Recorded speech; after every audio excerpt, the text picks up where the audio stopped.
হ্যাঁ আছে। আমি তোমাকে বিশ্বাস করি। এবার আমি তোমাকে এই চ্যালেঞ্জের টুইস্টটা বলবো।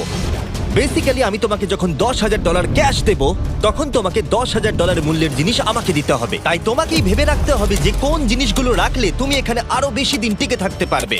ও ওয়াও, ঠিক আছে। হ্যাঁ, ওখানে অনেকগুলো ইলেকট্রনিক্স রাখা আছে যেগুলো খুব দামি, ওগুলো দিয়ে দিতে পারো। এটা বেশ ভালো বুদ্ধি দিয়েছো। আমি তো আর একটা টিভি খেতে পারবো না, তাই এটা আমার কোনো কাজের নয়। এখানে 22 সেন্টস বেশি হচ্ছে। ঠিক আছে, এবার আমি চেক আউট করি। তোমার কাছে কোনো এমভিপি কার্ড না। আছে?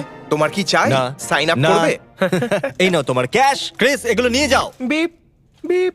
তোমার সাথে কাল আবার দেখা হবে আরো $10,000 ক্যাশ নিয়ে। আর ততক্ষণ তুমি দেখে নাও কোন জিনিসগুলো আমাকে দেবে। এটা সবকিছু চেঞ্জ করে দিল। আমাকে নতুন করে আবার সবকিছু প্ল্যান করতে হবে।